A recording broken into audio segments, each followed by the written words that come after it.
Hello student, आपका स्वागत है आपके अपने यूट्यूब के सुपर क्लासेस चैनल पर। तो आज का हमारा टॉपिक है रासायनिक संयोग के नियम, यानी हम लोग चैप्टर 3 यानी लेसन 3 आज कवर करेंगे इस वीडियो में पूरा। ये हमारा जो आज का टॉपिक है ये है रासायनिक संयोग के नियम है। बहुत ही इंपॉर्टेंट लेसन है ये हमारा। इससे जो जितने क्वेश्चन पूछे जाते हैं, जितने तरीके से क्वेश्चन पूछे जाते हैं, सब इस वीडियो में आपको मिलेंगे।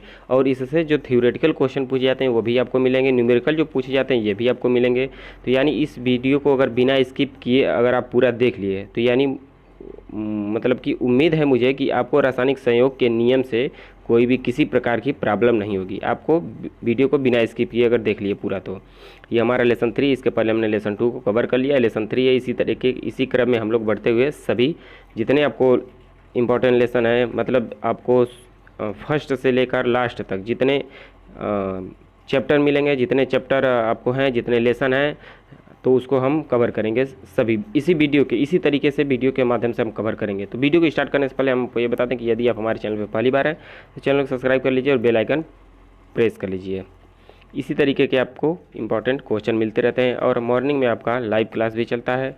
देखिए पहला कंडीशन हमारा पहला टॉपिक है कि द्रव्यमान संरक्षण या द्रव्य की अविनाशिता का नियम है। तो आइए देखिए, हम जानते हैं कि ये क्या होता है, ये नियम जो है ये क्या इसको कहते हैं। चलिए देखिए, इस नियम के अनुसार सर्वप्रथम रशियन वैज्ञानिक ने, देखिए रशियन वैज्ञानिक हैं, बहुत ही ध्यान से आपको एक एक टॉपिक पढ़ना है। तो रशियन वैज्ञानिक हैं जिनका नाम है लामनोसाव, जिनका नाम क्या है लामनोसाव ने प्रतिपादित किया था। बाद में इसे लेवासिये ने भी इस नियम की पुष्टि की थी।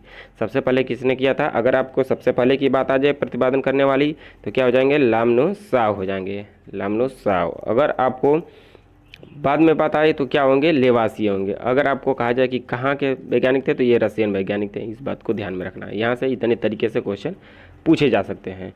अब चलिए इसी की देखिए, इसी कंडीशन में इस नियम का जो मतलब है, इस नियम की कंडीशन है वो क्या होती है इसको हम जानते हैं। तो इस नियम के अनुसार द्रव्य क्या होते हैं? अविनाशी होते हैं। तो द्रव्य का मतलब कि ना ही इनको उत्पन्न किया जा सकता है और ना ही इनका विनाश किया जा सकता है, ना ही इनको नष्ट किया जा सकता है और ना ही इनको उत्पन्न किया जा सकता है। ये बात द्रव्य की अविनाशिता के सिद्धांत पर नियम में क्या है? इनको ना ही नष्ट किया जा सकता है और ना ही इनको उत्पन्न किया जाता है यानी प्राप्त किया जाता है। तो ये हमारा पहला नियम कहता है। पहला नियम जो है द्रव्यमान संरक्षण कहें या तो द्रव्य की अविनाशिता का नियम कहें। तो इससे हमारा क्या अर्थ निकलता है कि ऊर्जा को ना ही द्रव्य को ना ही नष्ट किया जाता है और ना ही इसका उत्पन्न किया जाता है। ये कह रहा है, विनाश की बात है, नष्ट। तो अतः किसी भी रासायनिक अभिक्रिया में परिवर्तन के उपरांत भी द्रव्य का कुल द्रव्यमान उतना ही रहता है जितना कि अभिक्रिया से पूर्व था। तो इस कंडीशन का जो इसकी बात कही गई, हम आपको बता दें कि इसमें कह क्या रहा है कि अगर आप अभिकारक देखिए, इधर क्या होते हैं आपके? अभिकारक होते हैं। इधर क्या होते हैं आपके? अभिकारक होते हैं। अभिकारक, बात को समझिएगा, अभिकारक होते हैं। और जो अभिक्रिया के बाद बनाते हैं वो आपके क्या होते हैं? उत्पाद होते हैं। तो इसका कहने का मतलब ये है कि जो पहले हमारा अभिकारक होता है वही अभिक्रिया के बाद भी, अभिक्रिया के पूर्व भी, या जो अभिक्रिया में जो प्राप्त होता है उसके पहले, यानी दोनों कंडीशन में ये बात बराबर होती है। ये कह रहा है, हम आपको दिखाते हैं किस तरीके से। देखिए उसकी कंडीशन क्या थी, कंडीशन मैं आपको दिखा रहा हूँ। देखिए ये देखिए आपको दिया AgNO3, यहाँ आपको दिखाई दे रहा है NaCl है, फिर AgCl है, फिर NaO3 है। यानी जितने इधर होंगे, इधर जितना होगा ये इसी के बराबर होंगे। क्या होंगे? बराबर होंगे। इस बात को ध्यान में रखिए, मैं आपको दिखा दे रहा हूँ कैसे बराबर होंगे। चलिए देखिए आपको दिखाऊँ तो Ag देखिए इधर कितनी है, Ag की वैल्यू आपको इधर कितनी दिखाई दे रही है? Ag की वैल्यू कितनी है? इधर 1 है। इधर कितनी है Ag? इधर भी क्या है? 1 है। यहाँ देखिए एक इधर एक इधर है। अब देखिए N, यानी आपको अलग अलग तत्वों की दिखा सकते हैं, या आपको NO3 दिखा दे रहा हूँ। NO3 एक में दिखा दे रहा हूँ। NO3 यहाँ कितना? 1 है। इधर भी कितना है? NO3 है। इधर भी इसकी वैल्यू 1 ही है। अब इसके बाद देखिए N आ गया सोडियम, तो सोडियम N इधर कितना है? 1 है। यहाँ देखिए अब इधर भी कितना है? यहाँ देखिए 1 है। सोडियम दोनों जगह 1 हो गया। अब इसके बाद बचा क्या? Cl, तो Cl की वैल्यू इधर भी कितनी है? 1 है और Cl की वैल्यू इधर भी, यानी ये भी क्या है? Cl भी क्या है? इसमें बराबर, ये 1 इधर है 1 इधर है। तो ये देखिए यही बात कंडीशन कर रही है। और यही देखिए इसमें बताया गया है कि क्रिया से पहले NO3 तथा जितने द्रव्यमान हैं प्राप्त के बाद भी उतने ही द्रव्यमान होंगे, ये कंडीशन इसमें कहा जा रहा है। तो इसमें फॉलो क्या करता है कि जितना इधर होगा उतना उधर होगा, यानी जितना अभिकारक होंगे उतना उत्पाद होंगे द्रव्यमान में, ये बात होती है इस कंडीशन से। अब इसी क्रम में देखिए जो अगला हमारा नियम है, अगला नियम है कि स्थिर अनुपात का नियम। तो स्थिर अनुपात का नियम से बहुत क्वेश्चन पूछे जाते हैं, और कैसे क्वेश्चन पूछे जाते हैं हम आपको ये बताते हैं। चलिए देखिए क्या है कि यह नियम फ्रांस के वैज्ञानिक प्राउस्ट ने प्रतिपादित किया था। कहाँ के वैज्ञानिक? फ्रांस के वैज्ञानिक थे, प्राउस्ट ने किया था। हम इसका भी आपको ट्रिक भी बताएंगे। फ्रांस के वैज्ञानिक थे और प्राउस्ट ने इसका प्रतिपादन किया था। अब देखिए जब क्वेश्चन पूछा जाएगा उस टाइम हमको इसका ट्रिक भी बताएंगे। इस नियम के अनुसार प्रत्येक रासायनिक यौगिक में, चाहे वह किसी भी विधि द्वारा किसी भी परिस्थिति में किसी भी स्थान पर बनाए जाएं, उपस्थित तत्वों के द्रव्यमान एक निश्चित अनुपात में संयोग होंगे। इससे क्या मतलब आपको निकल रहा है? इससे मतलब आपका यही निकल रहा है कि चाहे वो किसी प्रत्येक रासायनिक यौगिकों में, ये बात कंडीशन आ रही थी, यानी कहने का मतलब इसमें कि इसमें एक यौगिक की बात होगी, इसमें एक यौगिक की बात होगी और द्रव्यमान की बात आ जाएगी, तब क्या होंगे? जो उपस्थित तत्व होंगे द्रव्यमान, उनका एक निश्चित अनुपात होता है, निश्चित अनुपात। जैसे आपसे बता दूं कि ये देखिए H2O है, तो इनका जो भारों का जो अनुपात होगा 1:8 होगा, तो ये हमेशा सदैव 1:8 ही रहे, ये कहा जा रहा है, निश्चित अनुपात कहा जा रहा है। अभी आप जब तीनों नियम पढ़ेंगे तो तीनों में अंतर समझ जाएंगे आपको, किस तरीके से आपको केवल गुमराह करेगा। जैसे हम आपको एग्जाम्पल दिखा देते हैं। एग्जाम्पल ये है कि जैसे जल, देखिए जल दिया गया है, यहाँ पर हाइड्रोजन और ऑक्सीजन से बने यौगिक हैं। तो इसका देखिए अनुपात आपको दिखाई दे रहा होगा कि ऑक्सीजन, यहाँ देखिए हाइड्रोजन और ऑक्सीजन का जो द्रव्यमान का जो भार दिखाई दे रहा है ये 1:8 है। चाहे वो किसी से, चाहे हम आपको बता दें कि चाहे वो नदी का जल हो, चाहे समुद्र का जल हो, चाहे वर्षा का जल हो, किसी का जल हो, तो वो जब होगा H2O जब रहेगा, भारी जल ये सब अलग कहें तो उसकी बात अलग है। लेकिन जब आप किसी भी तरीके से जब आप प्राप्त करेंगे क्या? H2O, किसी भी विधि से अगर आप H2O प्राप्त कर लिया, जब आपको H2O मिल जाएगा तो H2O का जो भार होगा, जो द्रव्यमान का जो अनुसार, द्रव्यमान के अनुसार जो इसका भार होगा वो हमेशा क्या होगा? 1:8 के ही अनुपात में रहेगा, 1:8 के ही अनुपात में रहेगा। जब भी H2O की बात आएगी तभी वो कितने में रहेगा? 1:8 में ही रहेगा, ये परिवर्तित नहीं होगा। ये बात इससे कहा जा रहा है। इसमें हमेशा किसकी? एक यौगिक की बात होगी। तब तक की बात कही तो दो हो जाएंगे, निश्चित अनुपात में होंगे। ये जो तत्व उपस्थित होते हैं क्या होते हैं? निश्चित अनुपात में होते हैं। अब कंडीशन आती है इसके बाद। अब देखिए अगला कंडीशन है कि गुणित अनुपात का नियम। अभी हम इसका ट्रिक बताएंगे सभी का, तीनों का एक में, कि कौन कौन किए थे प्रतिपादित इसका। देखिए गुणित का नियम क्या कहता है कि इस नियम को 1803 में जॉन डाल्टन ने प्रतिपादित किया था। जॉन डाल्टन ने प्रतिपादित किया था। इसके अनुसार जब दो तत्व परस्पर रासायनिक संयोग करके दो नए या दो से अधिक यौगिक बनाते हैं, तब एक तत्व के समान द्रव्यमान से संयोग करने वाले दूसरे तत्व भिन्न द्रव्यमान के एक गुणित अनुपात होते हैं। यानी इसका क्या? एक सरल गुणित अनुपात होते हैं। तो इस कंडीशन को भी हम बताएंगे सरल गुणित, मतलब इसमें दो यौगिक की बात होगी। इसमें किसकी बात होगी? दो यौगिक की बात होगी। अगर इसमें कही जाए तो सरल गुणित होंगे, लेकिन जैसे हम आपको बता देंगे जैसे CO है और CO2 है, इस तरीके से। तो ये देखिए दोनों समान रहेंगे, लेकिन जो दोनों असमान रहेंगे, एक समान वाला एक असमान वाला। जैसे मैं आपको देखिए यहाँ एग्जाम्पल के तौर पे दिखा देता हूँ। जैसे एग्जाम्पल मैं इसका दिखा रहा हूँ। जैसे देखिए एग्जाम्पल है, यहाँ देखिए आपको दिखाई दे रहा है CO और यहाँ CO2 दिखाई दे रहा है। तो इसमें क्या है? CO2 देखिए कार्बन तथा हाइड्रोजन परस्पर संयोग करके, कौन कौन से? कार्बन तथा हाइड्रोजन। तो मैं इसको दिखाना चाहूँगा आपको एक समीकरण के अनुसार, एक इक्वल के अनुसार, आपको समीकरण के अनुसार दिखाना चाहूँगा। किसकी बात हो रही है? कार्बन तथा, हाँ ये देखिए अब मैं दिखाता हूँ, कार्बन तथा ऑक्सीजन की। देखिए कार्बन और ऑक्सीजन जब संयोग करेंगे तो क्या बनाते हैं? क्या यहाँ बना रहा है? CH4 बना रहा है। यहाँ ये कंडीशन एक कह रही है, देखिए सॉरी, इसमें कार्बन और ऑक्सीजन संयोग करके क्या बना रहे हैं? Carbon monoxide. देखिए कार्बन और क्या? ऑक्सीजन संयोग करके क्या बना रहे हैं? कार्बन मोनोऑक्साइड बना रहे हैं। और क्या कर रहे हैं? यही कार्बन और ऑक्सीजन संयोग करके क्या बना रहे हैं, CO2 कार्बन डाइऑक्साइड, ये बना रहे हैं, ये करा है। तो देखिए ये निश्चित थे, निश्चित यानी इसमें हमेशा निश्चित होंगे, तो इसका भी अनुपात देखिए, यानी कि ऑक्सीजन की मात्रा जो होगी यह 1:2 के सरल अनुपात में होंगे। ये देखिए कार्बन कार्बन हमेशा क्या होंगे, इक्वल होंगे, ये 12 होंगे। अगर कार्बन कार्बन की बात की जाए तो यहाँ देखिए आपके 12 होंगे, जो कि 12 आपको यहाँ दिखाई दिया है। और ऑक्सीजन का द्रव्यमान क्रमशः 16 तथा 32, यहाँ देखिए ये इसका 16 होगा, इसका क्या होगा, ये 32 होंगे। यहाँ आपको दिखाई दे रहे हैं 16 और 32 होंगे। तो जब 16 और 32 जो होगा, 16 और 32, तो यहाँ देखिए मैं दिखा रहा हूँ 16 और 32, 16 संबंधे क्या था, 32 था हमारा ये। तो यहाँ से बताइए क्या आएगा, 1:2 ही ना आएगा ये, तो इसकी वैल्यू ये हो जाएगी। यानी जितने, जब भी आपको कंडीशन आएगी दो तत्वों की, तब भी क्या होंगे, आपके गुणित अनुपात होंगे, गुणित अनुपात का नियम होगा। इस बात को ध्यान में रखना। अभी हम तीनों में फिर अंतर बता देंगे आपको। अगर आपको नहीं आ रहा होगा तो मैं आपको एग्जाम्पल के थ्रू, यानी कि जो आपको मिल जाएंगे, आपको अलग से क्वेश्चन मिल जाएंगे, क्वेश्चन के द्वारा हम आपको बता देंगे कि कैसे होते हैं।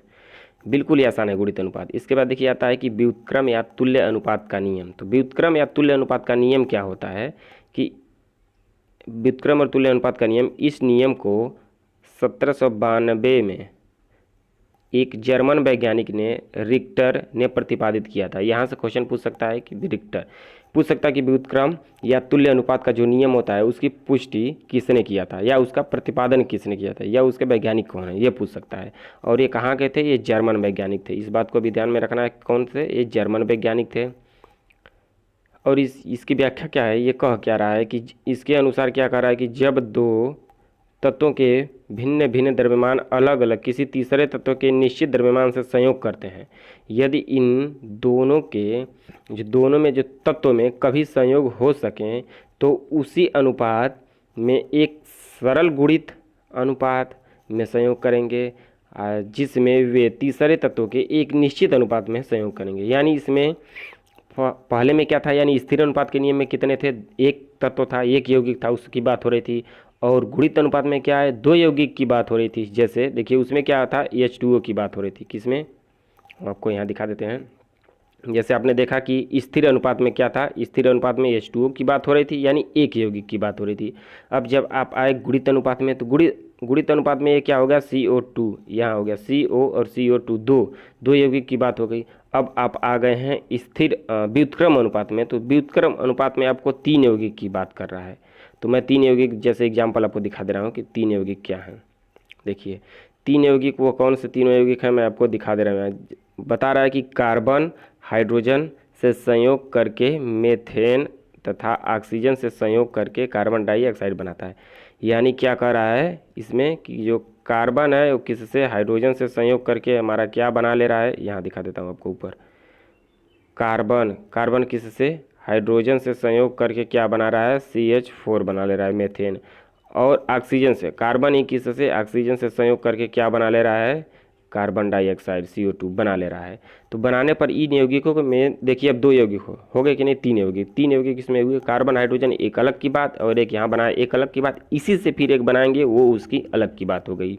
देखिए जैसे अब इसमें देखिए कार्बन कार्बन की संख्या क्या है, इसमें बराबर। तो जो बराबर होते हैं यानी इसमें 2 यौगिक बनाएंगे, किसमें, व्युत्क्रम अनुपात में। ये उल्टा होता है, व्युत्क्रम अनुपात में इसमें 2 यौगिक बना लिए। अब इन दोनों यौगिकों को छोड़ देते हैं, बाकी जो शेष बचे होते हैं, शेष बचे जो यौगिक होते हैं, यानी ये क्या है, 4 है, ये 4 है, और क्या है, और ऑक्सीजन है, यानी ये O2 है। इनसे एक यौगिक बना लिया जाता है, यानी इससे हाइड्रोजन से और यहाँ ऑक्सीजन से एक यौगिक बना लिया जाएगा। किससे, हाइड्रोजन से यहाँ, और एक ऑक्सीजन से यहाँ यौगिक। तो हाइड्रोजन और ऑक्सीजन से बनाएंगे तो क्या बनेगा, हाइड्रोजन और ऑक्सीजन से बनाएंगे तो हमेशा H2O ही बनेगा। तो H2O बनेगा तो बताइए एक इसका सरल अनुपात होगा कि नहीं होगा। ये भी क्या होंगे, ये हमेशा 1:8 में होंगे कि नहीं, जो कि पहले ही आपने पढ़ा था, पहले ही आप पढ़ चुके हैं। इसमें किस में होते हैं, ये होते हैं स्थिर अनुपात में, 1:8 में। तो जब इस तरीके के कंडीशन आएंगी कि ये भी, इनका भी अनुपात सरल ही होगा, लेकिन 2 यौगिक पहले बना लेंगे, उसके बाद दोनों से मिलकर एक नया तीसरा जब बनाएगा तब ये कंडीशन आती है। और वो भी तीसरे का जो अनुपात होगा वो भी आपका सरल अनुपात पे होना चाहिए। सरल अनुपात का मतलब क्या होना चाहिए, आसानी से कटने वाला होना चाहिए, ये बात कंडीशन। तो जब इस तरीके के आएंगे तब क्या होंगे, व्युत्क्रम होंगे। तो मैं एक बार फिर से रिवाइज कर दे रहा हूँ कि अगर आपको बात करेगा स्थिर अनुपात के नियम में, तो उसमें आपके दो यौगिक एक यौगिक आएंगे, और जो आपका गुणित अनुपात के नियम की बात करेगा तो उसमें आपके दो यौगिक आएंगे। जब आपको व्युत्क्रम अनुपात के नियम का बात करेगा तो दो यौगिक उसमें आएंगे, लेकिन उसी यौगिक से तीसरा यौगिक, यानी उसमें तीन यौगिक होंगे। इस कंडीशन की बात करेगा। अब हम थोड़ा सा इसमें और जान लेते हैं। थोड़ा सा इसमें देखिए क्या है, गैलुसेक का गैसीय आयतन संबंधित नियम। अभी आपको उसका ट्रिक बताऊंगा मैं, व्युत्क्रम और स्थिर और गुणित अनुपात के नियम पर क्या किस तरीके से ट्रिक हमने बनाया वो बताऊंगा आपको। तो अभी देखिए क्या है, गैलुसेक का गैसीय आयतन संबंधित नियम। तो गैलुसेक का जो गैसीय आयतन संबंधित नियम है वो क्या कहता है, देखिए ये कहता है कि समान ताप एवं दाब पर यदि गैस क्या है, यदि गैसें एक दूसरे से क्रिया करें और क्रियाफल भी गैस हो, यानी क्या कर रहा है, देखिए नाइट्रोजन गैस हाइड्रोजन गैस से क्रिया किया तो यहाँ अमोनिया बना लिया। तो यानी एक गैस दूसरे गैस से क्रिया, नाइट्रोजन गैस हाइड्रोजन गैस से क्रिया किया तो क्या बना लिया, ये भी गैस ही बना लिया, यानी प्राप्त फल क्रियाफल क्या हो गया, गैस हो गया। तो इनका भी क्या होगा, आयतन सरल गुणित में होगा, मतलब एक आयतन, दो आयतन, तीन आयतन ऐसे आसानी से कटने वाले होंगे, सरल अनुपात होंगे। तो इस तरीके, या तो आपको एक दो तीन इस तरीके से हो, या फिर एक तीन दो इस तरीके से, यानी सरल अनुपात में होने चाहिए। तो क्या इसकी कंडीशन होती है, गैलुसेक का गैसीय आयतन का नियम क्या होता है कि आपको किसमें गैस गैस क्रिया करके गैस बना लें। इसका आसान नियम क्या है, गैस गैस क्रिया करके गैस बना लेते हैं, तो गैलुसेक का ऐसा नियम होता है। और उसमें भी अगर सरल अनुपात रहेगा तभी ही होगा, सरल अनुपात होगा तभी होगा, इसका नियम होगा। अब इसमें देखिए कुछ इंपॉर्टेंट बात मैं आपको बता दूं कि जैसे देखिए बहुत ही इंपॉर्टेंट है, इसी से क्वेश्चन, इससे तो IERT में क्वेश्चन पूछे जाते हैं। कैसे, देखिए कि द्रव्य की अविनाशिता का नियम नाभिकीय क्रियाओं के लिए सत्य नहीं है। आपसे पूछ देगा द्रव्य की अविनाशिताओं का नियम नाभिकीय अभिक्रियाओं के लिए सत्य नहीं है, यानी नाभिकीय अभिक्रिया से अगर कोई भी क्वेश्चन पूछता है उसमें द्रव्य की अविनाशिता का नियम अगर मिला हुआ इंक्लूड है, वैल्यू उसमें दी हुई है, तो वो उसका फॉलो नहीं करेगा, उसका पालन नहीं करता है। ये बात हमारी पहली कंडीशन हो गई। दूसरी कंडीशन कह रहा है कि भिन्न भिन्न ऑक्सीकरण संख्या प्रदर्शित करने वाले धातुओं के लिए स्थिर अनुपात का नियम सत्य नहीं है। अगर आप स्थिर अनुपात का नियम में पूछा जाए, आपसे क्वेश्चन पूछा जाए, अगर आपको कई यौगिक दिए हुए हैं तो आप उसमें क्या करेंगे, किसी एक का ऑक्सीकरण संख्या निकाल लेंगे। अगर सभी यौगिकों के लिए उसकी ऑक्सीकरण संख्या अलग अलग मिल रही है, अलग अलग यानी भिन्न भिन्न मिल रही है, तो यानी कि क्या हो जाएगा, वो स्थिर अनुपात के नियम का पालन नहीं करेंगे वो भी। ये भी बात होगी, दो बातें मिल गई, पहली पॉइंट और दूसरी पॉइंट ये थी हमारे। तीसरी पॉइंट देखिए क्या है, समस्थानिकों के लिए भी स्थिर अनुपात का नियम सत्य नहीं है, यानी समस्थानिक होते हैं जिनका स्थान समान होता है, परमाणु क्रमांक समान होता है, परमाणु भार भिन्न होता है, उसको कहते हैं समस्थानिक। तो जब इस प्रकार से आएंगे तो वो भी क्या होंगे, उनका भी क्या होगा, ये स्थिर अनुपात का नियम का पालन नहीं करेंगे। जैसे आपसे पूछ दे कि 1H2, यहाँ आपका 1H1 1H2 और क्या 1H3, ये भी क्या है, समस्थानिक ही हैं। अगर इनसे पूछा जाए कि आपको कि ये बताइए आप स्थिर अनुपात के नियम का पालन करते हैं कि नहीं करते हैं, तो क्या हो जाएगा, नहीं करते हैं, यानी ये समस्थानिक जो होते हैं ये नहीं करते हैं। तो इस बात को ध्यान में रखना है आपको। और जो हमारा ये था हमारा तीसरा पॉइंट, और हमारा जो चौथा पॉइंट है कि ये नाइट्रोजन के 5 ऑक्साइड जो होते हैं वो रासायनिक संयोग के गुणित अनुपात नियम की व्याख्या करते हैं। नाइट्रोजन के जो 5 ऑक्साइड होते हैं, जैसे NO हो गया, N2O हो गया, N2O, N24, ये मतलब N2O5, ये जितने होते हैं नाइट्रोजन के जो 5 ऑक्साइड होते हैं, ये क्या होते हैं, किस कंडीशन में, ये गुणित अनुपात के नियम की पालन करते हैं। अगर आपसे क्वेश्चन में नाइट्रोजन के 5 ऑक्साइड दिए गए हैं, पूछ दिया कि नाइट्रोजन के ऑक्साइडों दे दिया गया है, ऑक्साइड के सूत्र दे दिए गए हैं, पूछ रहा है कि किस नियम का पालन करते हैं या किस नियम का प्रतिपादन करते हैं, तो क्या हो जाएगा, राइट आंसर इसका गुणित अनुपात का नियम हो जाएगा। अब हम चलते हैं क्वेश्चन में कि क्वेश्चन किस तरीके से क्वेश्चन पूछे जाते हैं। आपसे क्वेश्चन किस तरीके से पूछे जाते हैं, ये देखिए इंपॉर्टेंट है ये बात, यानी इसमें से जितने क्वेश्चन हैं सभी इंपॉर्टेंट क्वेश्चन है, तो क्वेश्चन को भी ध्यान से रखेंगे, क्वेश्चन को भी क्या करेंगे, ध्यान में रखते हुए आसानी से इसका जवाब देंगे। देखिए पहला क्वेश्चन आपको दिखाई दे रहा है। पहला क्वेश्चन है कि स्थिर अनुपात के नियम का प्रतिपादन किया था। तो चलिए मैं यहीं आपको ट्रिक बता दे रहा हूँ, जो मैंने ट्रिक बताया तो मैं आपको यहीं वो ट्रिक बता दे रहा हूँ कि कैसे आप तीनों के नियम का बताएंगे। देखिए ट्रिक क्या होता है इसका, हमने क्या बनाया ट्रिक, देखिए सिप्रो गुड़ा ब्यूरी। यहाँ देखिए मैं बता दे रहा हूँ, ये यहाँ ये चलिए अब बताता हूँ। मैंने क्या किया यहाँ सिप्रो गुड़ा, केवल ये समझने के लिए, सिप्रो गुड़ा ब्यूरी ये हमने बनाया इसका ट्री। सिप्रो गुड़ा ब्यूरी यानी सिप्रो का मतलब सिप्रो स्थिर अनुपात का नियम। आप इसको नोट करिए तुरंत, इसको तत्काल नोट करिए। सिप्रो मतलब स्थिर अनुपात का नियम। स्थिर अनुपात का नियम कौन था? प्राउस्ट ने किया था स्थिर अनुपात का नियम। पहला नियम क्या है? स्थिर अनुपात का नियम कौन किया था? प्राउस्ट ने किया था। प्राउस्ट। तो यहाँ किसका पूछा गया? स्थिर अनुपात का नियम। तो इसका राइट आंसर क्या होगा? आप देख रहे होंगे, इसका राइट आंसर आप बता सकते हैं कि ऑप्शन बी होगा। ऑप्शन बी इसका राइट आंसर होगा। ऑप्शन बी प्राउस्ट ने किया था। और गुड़ा, जो हमारा गुड़ा इसमें है, ड़ा यानी गुड़ा यानी गुणित अनुपात का नियम। गुड़ा का मतलब गुणित अनुपात का नियम। जो ये ड़ा हमारा, ये डाल्टन ने किया था। डाल्टन ने किया था। इस बात को नोट कर लीजिए। ये गुड़ा जो है गुणित अनुपात का नियम था, इसको किसने? डाल्टन ने किया था। और देखिए जो ब्यूरी है, ब्यूरी का मतलब क्या हो गया? सिप्रो गुड़ा ब्यूरी। आपको क्या याद रखना है? सिप्रो गुड़ा ब्यूरी। इससे अधिक से अधिक क्वेश्चन पूछे जाएंगे, तो इसी तरीके से पूछे जाएंगे कि केवल किसका प्रतिपादन कौन किया था। अगर आपसे न्यूमेरिकल वैल्यू पूछे जाएंगे तो न्यूमेरिकल का भी मैं आपको ट्रिक बता दे रहा हूँ। देखिए थ्योरी, जो ब्यूरी है हमारा, ब्यूरी यानी व्युत्क्रम अनुपात का नियम। व्युत्क्रम अनुपात का नियम किसने किया था? रिक्टर ने किया था। इसको रिक्टर ने किया था। अभी इसकी बात आएगी तो इसका आंसर आप लोग बता ले जाएंगे। ये है ट्रिक इसका। सिप्रो गुड़ा ब्यूरी, मैं फिर से बोल रहा हूँ, सिप्रो गुड़ा ब्यूरी है। सिप्रो का मतलब स्थिर अनुपात का नियम प्राउस्ट ने किया था। गुड़ा का मतलब गुणित अनुपात का नियम डाल्टन ने। ब्यूरी का मतलब ब्यूरी का मतलब व्युत्क्रम अनुपात या तुल्य अनुपात का नियम कहें तो उसकी रिक्टर ने किया था। तो इसका राइट आंसर ऑप्शन बी हो जाएगा। क्वेश्चन नंबर दूसरा देखिए। क्वेश्चन नंबर सेकंड दिया गया है कि व्युत्क्रम अनुपात के नियम की पुष्टि होती है निम्न यौगिक से, यानी किस यौगिक से व्युत्क्रम अनुपात के नियम की पुष्टि होती है, ये पूछा जा रहा है। व्युत्क्रम अनुपात की, तो व्युत्क्रम अनुपात में कितने थे? हमने बात किया था 3 के थे। 3 थे। तीनों में क्या, देखिए तीनों क्या थे? ये देखिए आपका यहाँ ये पहला था, ये दूसरा था। और देखिए पहला और दूसरा जो कार्बन कॉमन थे, और जो क्या था? हाइड्रोजन और ऑक्सीजन। तो हाइड्रोजन और ऑक्सीजन से मिलकर देखिए ये H2O बनाया था। ध्यान दीजिए, हाइड्रोजन और ऑक्सीजन से मिलकर ये H2O बनाया था। तो यानी ये इसका राइट आंसर हो जाएगा ऑप्शन ए। इसी तरीके से जो हमने एग्जाम्पल बताया आपको वहीं से पकड़ना है, सभी वहीं से मिल जाएंगे आपको। चलिए अगले क्वेश्चन की तरफ चलते हैं। देखिए क्वेश्चन नंबर 3 आपको दिखाई दे रहा होगा।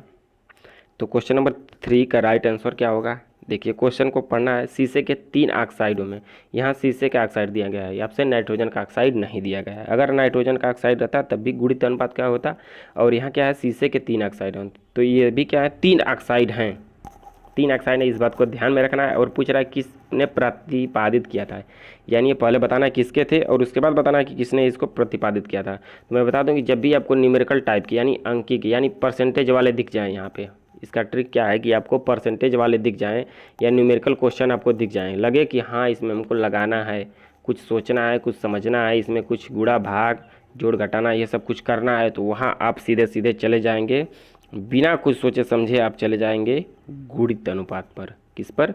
गुणित अनुपात पर चले जाएंगे, बिना कुछ सोचे समझे आप गुणित अनुपात पर। गुणित अनुपात का मतलब गुणा भाग जोड़ घटाना, गुणा कैलकुलेशन करना, गुणा का मतलब कैलकुलेशन करना। तो कैलकुलेशन वाले जब भी आएंगे तो गुणित अनुपात पर जाएंगे। और गुणित अनुपात का नियम तो आप देखेंगे कि ऑप्शन में आपको गुणित अनुपात का नियम नहीं दिख रहा है, तो इसका प्रतिपादित किसने किया था ये पूछा जा रहा है। तो प्रतिपादित इसमें कौन किए थे? तो गुणित अनुपात के नियम का प्रतिपादित कौन किए थे? तो आप मैंने बताया सिप्रो गुड़ा ब्यूरी। गुड़ा मतलब डाल्टन। तो इसका राइट आंसर ऑप्शन बी हो जाएगा, डाल्टन ने। इसका right answer option B, Dalton ने किया था। इसका right answer option B, Dalton ने किया था। सिप्रो गुड़ा ब्यूरी, गुणित अनुपात का नियम डाल्टन ने किया था। ये समझ गए अब बात। हम चलते हैं नेक्स्ट क्वेश्चन की तरफ। अगला क्वेश्चन देखिए क्या है। अगला क्वेश्चन है कि एक धातु के 3 ऑक्साइड, यहाँ भी देखिए एक धातु के 3 ऑक्साइड दिया गया, प्रत्येक में धातु की मात्रा दी गई है, परसेंटेज में बताता है कि यह आंकड़े हैं। तो बताइए अब क्या करना है। क्वेश्चन नंबर 4 का राइट आंसर बताइए क्या होगा। पहले ही आपको ऑप्शन दिख जाएगा तुरंत, मैंने बता दिया इसका तरीका सटीक। जहाँ भी आपको गुणा भाग करना हो, कैलकुलेशन करना हो, वहाँ क्या होंगे? सदैव गुणित अनुपात जी प्रकट हो जाएंगे। वहाँ पे सदैव आपके गुणित अनुपात जी ही आ जाएंगे इस तरीके से। तो इसका राइट आंसर ऑप्शन ए हो जाएगा। बिना ये देखिए क्वेश्चन 2012 में पूछा गया था, बिना सोचे समझे आप आसानी से ट्रिक मार देंगे, धड़ाक से इसका राइट आंसर हो जाएगा, बिल्कुल सटीक होगा। 2012 में क्वेश्चन पूछा गया था। तो अगर आप इस वीडियो को देख रहे हैं तो आपको पक्का मुझे उम्मीद है कि आपको आ जाएंगे। चलिए अब अगले क्वेश्चन की तरफ चलते हैं। देखिए अगला क्वेश्चन देखिए, लेड के 3 ऑक्साइड में लेड की प्रतिशतता क्रमशः, यहाँ प्रतिशतता दिया नहीं है लेकिन बोल दिया है आपसे, थ्योरेटिकल में बोल दिया है प्रतिशतता का मतलब ये परसेंटेज, क्रमशः आपको इतना इतना है तथा इनके ऑक्साइड किस नियम की पुष्टि करेंगे। तो बताइए, अब बताइए क्वेश्चन नंबर 5 का राइट आंसर बताइए क्या होगा। बिल्कुल ही बिना सोचे समझे आपको धड़ाक से आंसर दे देना है, क्योंकि हमने बता दिया है कि जहाँ आपको परसेंटेज दिखाई दें, कैलकुलेशन करना हो, वहाँ किस नियम का हो जाएगा, गुणित अनुपात का। तो इसका राइट आंसर ऑप्शन बी होगा। ऑप्शन बी इसका राइट आंसर होगा, गुणित अनुपात का नियम। अगर गुणित ना मिले तो गुणित डाल्टन मिल जाए तब भी सही हो जाएंगे। चलिए चलते हैं अगले क्वेश्चन की तरफ। क्वेश्चन नंबर 6 देखिए, क्वेश्चन नंबर 6 दिया है, कार्बन 2 ऑक्साइड बनाता है। कार्बन 2 ऑक्साइड बनाता है, ये कार्बन मोनोऑक्साइड है, कार्बन डाइऑक्साइड, जिनमें क्रमशः परसेंटेज में मात्रा दिया गया है। पूछ रहा है कि वह उदाहरण है, यानी किसका वह उदाहरण है। तो आपको मैंने बताया है, अगर आप वहाँ से भी जानना चाहें, देखिए जैसे अगर आप कहेंगे सर अब ये तो ट्रिक बता दिया, अगर आपको इसको हल करना होगा तो कैसे हल करेंगे। देखिए हल करने का भी तरीका मैं बता दूं आपको। कार्बन के 2 ऑक्साइड करा है ना, CO और क्या CO2 करा है। तो जब मैंने CO2 किस पर बताया है, स्वाभाविक सी बात है भैया, किस पर हमने बताया, 2 यौगिक हो गए, 2 यौगिक हो गए तो किस पर हो जाएंगे, स्वाभाविक सी बात आपको यहाँ से बन जाएगी। अगर आप नहीं बनाना चाहते हैं तो कार्बन कार्बन को इसको छोड़ दीजिए, और यहाँ देखिए ऑक्सीजन का, तो यहाँ ऑक्सीजन का कितना था, 16 संबंधे, ये देखिए ऑक्सीजन का यहाँ से आएगा 32। तो आप यहाँ से भी कह सकते हैं कि एक संबंधे और इसका 2 था, तो इसके ये भी क्या सरल अनुपात में है। तो इसका राइट आंसर क्या हो जाएगा, क्वेश्चन नंबर 6 का राइट आंसर क्या हो जाएगा, ऑप्शन सी, गुणित अनुपात का नियम। हमने बताया एग्जाम्पल में, आप पीछे जाके देख सकते हैं, वीडियो को पीछे करके आप देख सकते हैं, इसका तरीका हमने बताया है। चलिए अगले क्वेश्चन पर चलते हैं। बिल्कुल आसान से क्वेश्चन है, सभी इसमें आसान से क्वेश्चन। देखिए पॉलिटेक्निक 2006 में क्वेश्चन पूछा गया है, पॉलिटेक्निक 2006 में पूछा गया कि तांबे के ऑक्साइड में क्रमशः, फिर वही बात भैया, बार बार इसी तरीके से क्वेश्चन पूछे जाएंगे और आपको बार बार कन्फ्यूज हो रहा है।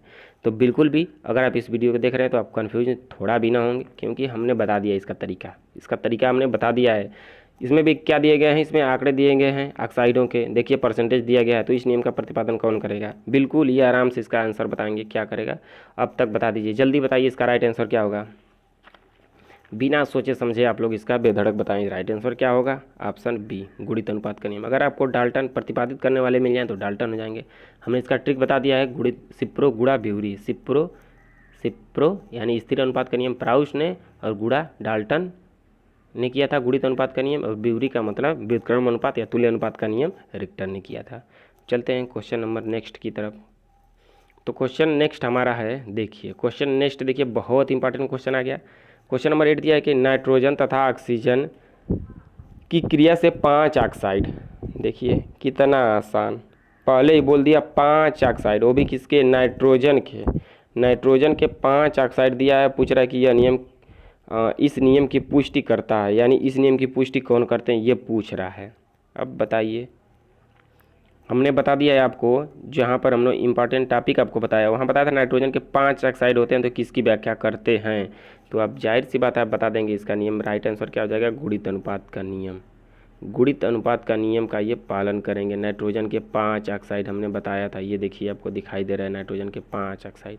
आप वीडियो पीछे करके जाके देख सकते हैं, ये बहुत ही इंपॉर्टेंट टॉपिक है, बिल्कुल आसान है। इसी तरह के क्वेश्चन आएंगे और आप गलत कर देंगे, तो ये आपको गलती नहीं करना है। वीडियो को बार बार रिवाइज कीजिए, बार बार देखिए। अगर आपको समझ में ना आए तो फिर भी समझ में ना आए तो आप हमें कमेंट बॉक्स में बताइए, तो इससे भी आसान तरीका हम बताएंगे। चलिए अगला क्वेश्चन नंबर 9 देखिए। क्वेश्चन नंबर 9 दिया गया है कि कार्बन ऑक्सीजन के साथ संयोग करके 2 ऑक्साइड बनाता है, कार्बन मोनोऑक्साइड तथा कार्बन डाइऑक्साइड। इन यौगिक में ऑक्सीजन की मात्रा का अनुपात 1:2 है, जो कार्बन की एक निश्चित मात्रा से संयोग करके निम्न से निम्न कौन से नियम की पुष्टि करती है। तो क्वेश्चन नंबर 9 का राइट आंसर बताइए क्या होगा। देखिए क्वेश्चन क्या कर रहा है, क्वेश्चन को पहले पढ़ना है, ध्यान से समझना है। अगर आप वीडियो को देख रहे होंगे तो इसके बाद आपको क्वेश्चन पढ़ने की आवश्यकता नहीं होगी, बिल्कुल आसानी से आप बता ले जाएंगे। देखिए क्या कर रहा है, कार्बन यहाँ है और ऑक्सीजन के 2 संयोग, यानी 2 बना रहे हैं। यहाँ देखिए आपको कार्बन और ऑक्सीजन से क्या बना रहे हैं, कार्बन मोनोऑक्साइड बना रहे हैं, और कार्बन प्लस ऑक्सीजन से क्या बना रहे हैं, कार्बन डाइऑक्साइड बना रहे हैं। और फिर इन दोनों का संयोग जो बता रहा है कि देखिए यहाँ से 16 संबंधे अगर आपका 32 मिल जाएगा तो यहाँ से 1 संबंधे 2 आ जाएगा, जो कि आपका डायरेक्ट यहाँ दे दिया गया 1 संबंधे 2 अनुपात में है। तो आप 1 संबंधे 2 मैंने बार बार बताया किसके हो जाएंगे, गुणित अनुपात के हो जाएंगे। बिल्कुल सही आंसर, सभी लोगों के आंसर सही आ रहे हैं जी। फटाक से बताइए, इसका राइट आंसर ऑप्शन सी हो जाएगा। तुरंत मारेंगे, ऐसे ही क्वेश्चन करके चले आएंगे। देखिए कितना टाइम लगेगा आपको, कुछ नहीं टाइम लगेगा। इसलिए मैं बोलता हूँ आपको, आपके लिए बहुत ही कड़ी मेहनत की जाती है। तो आप अभी लोग, सभी लोगों से रिक्वेस्ट है कि आप अभी तुरंत वीडियो को फटाफट लाइक कर दीजिए। सभी लोगों से रिक्वेस्ट है कि आप सभी लोग वीडियो को फटाफट लाइक कर दीजिए। और चैनल पे जितने लोग पहली बार हैं इसी तरीके के लेटेस्ट वीडियो पाने के लिए चैनल को सब्सक्राइब कर दीजिए और बेल आइकन प्रेस कर लीजिए। चलिए चलते हैं नेक्स्ट क्वेश्चन की तरफ। देखिए क्वेश्चन नंबर 10 है। क्वेश्चन नंबर 10 है कि कार्बन तथा ऑक्सीजन के 2 यौगिक कार्बन मोनोऑक्साइड तथा कार्बन डाइऑक्साइड बनाते हैं। यदि कार्बन के परमाणु भार 12 तथा ऑक्सीजन का 16 है तो यौगिक संरचना प्रदर्शित करती है। मतलब जो यौगिक संरचना बनाएगा किस नियम के प्रदर्शित करती है, ये पूछा जा रहा है आपसे। तो आप बता ले जाएंगे भैया। देखिए कितना आसान है। देखिए आप लोग, एक ही प्रश्न यानी एक ही टॉपिक को कितनी तरीके से घुमा घुमा के आपसे पूछ रहा है, घुमा घुमा के, कितने घुमा घुमा के पूछ रहा है। आप देख रहे हैं ना कितना क्वेश्चन, एक ही आंसर पर कितना क्वेश्चन बनाया, लेकिन घुमा घुमा के। तो आपको इससे घबराना बिल्कुल नहीं है, क्योंकि आप लोग सही जगह पे आ गए हैं।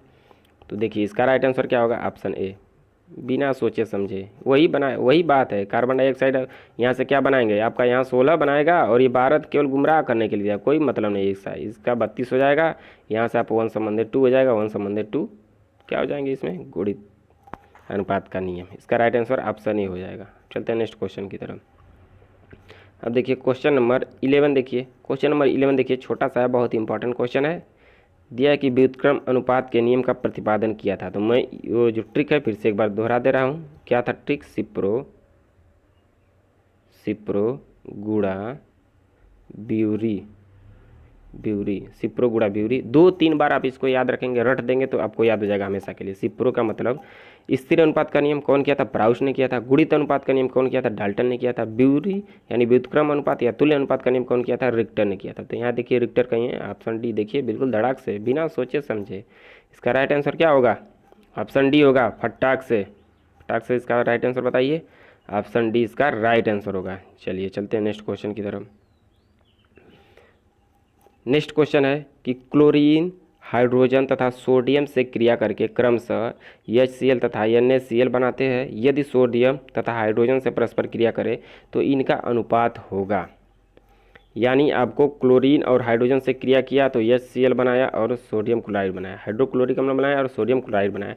तो अब कह रहा है किसकी, देखिए यहाँ सोडियम की कह रहा है और किसकी, यहाँ देखिए हाइड्रोजन की कह रहा है। तो बनाएगा तो इनका अनुपात क्या होगा, जबकि आपको दे दिया गया है सोडियम की मात्रा कितनी है, यहाँ देखिए 23 दिया गया है। सोडियम की मात्रा कितनी है, यहाँ 23 दिया गया है और हाइड्रोजन की मात्रा 1 दिया गया है। तो बताइए क्या हो जाएगा, यही संबंध हो जाएगा, 23 संबंधे 1। बिल्कुल जी 23 संबंधे 1 होगा इसका राइट आंसर। आप लोग कुछ लोग घबरा रहे होंगे कि सर ये कैसे हो गया। तो पूछा क्या है प्रश्न में, पूछा तो वही है ना, क्लोरीन। देखिए पूछा तो वही है कि क्लोरीन हाइड्रोजन सोडियम से क्रिया करके क्लोरीन यानी हाइड्रोक्लोरिक अम्ल और सोडियम क्लोरिक अम्ल बना रहे हैं। तो सोडियम हाइड्रोजन से परस्पर क्रिया करके क्या बनेगा, बिल्कुल आसान है, केवल आपको फंसाने के लिए दे दिया है, इससे घबराना नहीं है। सोडियम हाइड्रोजन, तो इसका राइट आंसर ऑप्शन डी हो जाएगा, जो कि होगा क्या, 23 संबंधे 1 होगा। यहाँ तक वीडियो देखने के लिए धन्यवाद। आप लोग यहाँ तक वीडियो में बने रहें, इसके लिए बहुत बहुत धन्यवाद। और चैनल को सब्सक्राइब कर दीजिए, बेल आइकन प्रेस कर लीजिए। और हम मिलते हैं नेक्स्ट टॉपिक में अगले। अगर आपको किसी भी टॉपिक पर वीडियो चाहिए तो आप हमारे व्हाट्सएप ग्रुप टेलीग्राम चैनल पर जुड़ के वहाँ से कमेंट कर सकते हैं, या तो इसी वीडियो में कमेंट कर सकते हैं। उसका लिंक आपको चैनल के वीडियो के डिस्क्रिप्शन में मिल जाएगा। तब तक के लिए धन्यवाद। जय हिंद, जय भारत।